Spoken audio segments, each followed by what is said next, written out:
हम लोग चाल के बारे में जानते हैं।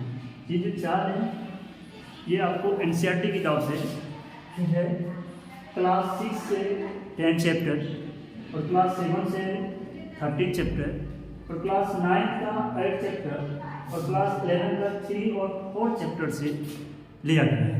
उनमें जो भी चाल से संबंधित बातें आपको बताई गई है उन सबों का मैंने निचोड़ निकाला है, जो आपको सही प्रकार के प्रतियोगिता परीक्षा साथ साथ बोर्ड परीक्षाओं में ये आपको मददगार साबित होंगे।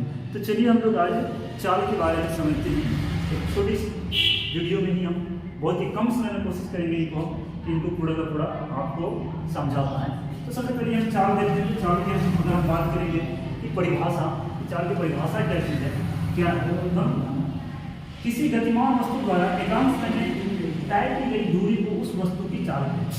हम बात करेंगे चाल, तो कोई भी वस्तु अगर एक निश्चित या एक एकांश में जो दूरी तय करता है तो हम उसी चीज को, उस वस्तु का हम चाल कहते हैं।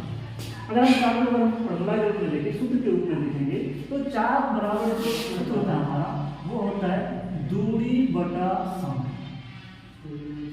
चाल बराबर सूत्र क्या होता है हमारा, दूरी बटा समय होता है।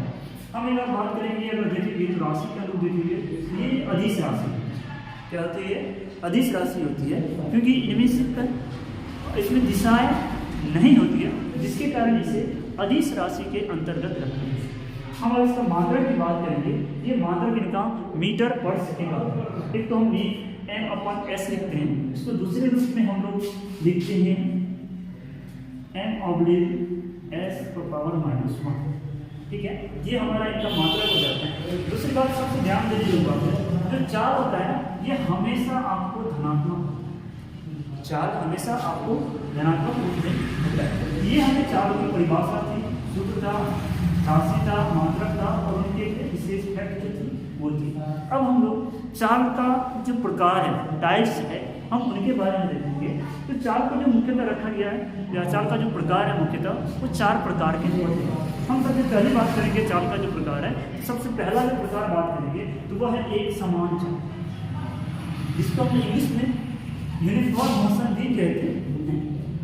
इसका जो परिभाषा है हमारा, जब कोई वस्तु समान समय अंतराल में समान दूरी तय करती है तो इसकी चाल एक समान चाल कहलाती है। कहने का आशय है हमारा, कोई भी वस्तु है एक समान समय अंतराल में अगर समान डिस्टेंस, समान दूरी को तय करता है तो हम उस वस्तु का, उसका हम क्या कहेंगे, एक समान चाल कहते हैं। ठीक है, तो ये चीज होगी। दूसरा प्रकार जो हमारा चाल का आ जाता है वो आता है हमारे कहते हैं असमान चाल, जिसको हम लोग नॉन यूनिफॉर्म मोशन के रूप में इंग्लिश में कहते हैं। इनका डिफिनेशन है, परिभाषा है कि जब कोई वस्तु एक समान समय अंतराल में, जब कोई वस्तु एक समान समय अंतराल में असमान दूरी तय करती है तो उसकी असमान चाल क्या है।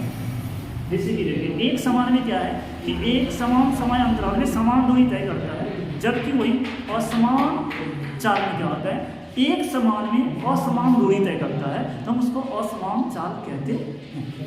इसकी तीसरी जो प्रकार है हमारा वो है औसत चाल, एवरेज स्पीड।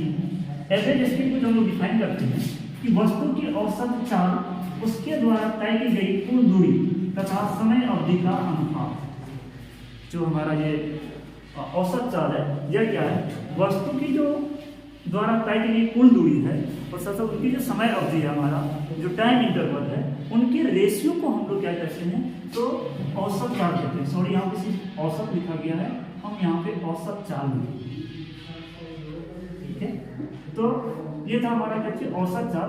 तो मतलब तय की गई दूरी बटा कुल समय। कभी कभार क्या करते हैं कि चाल और दूरी, औसत चाल, ये दोनों को सेम रखते हैं, लेकिन है तो सेम ही, लेकिन इसमें क्या होता है, औसत चाल हमारा एक अलग से डिफाइन कर लेते हैं कि तय की गई दूरी बटा क्या होता है, कुल समय अवधि।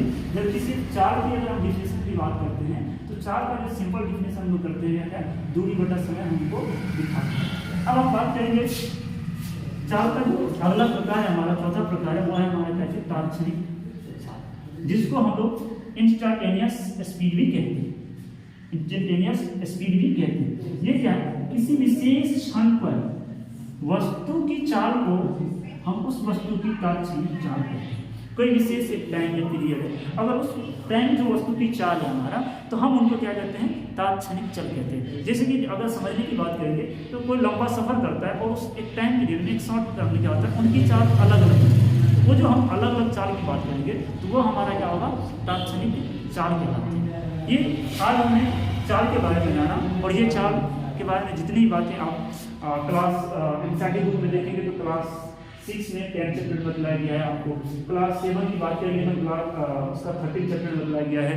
क्लास 9 की बात करें तो उसमें 8 चैप्टर में है, और क्लास 11 में बात करेंगे तो 3 और 4 चैप्टर में ये चीज़ें बतलाया गया है। तो उन्हीं को हमने एक छोटे से वीडियो में समेटने का प्रयास किया है, जो आपको प्रतियोगिता परीक्षाएं, साथ साथ आपकी जो बोर्ड परीक्षाएं, वहाँ भी ये आपको मददगार साबित होगी।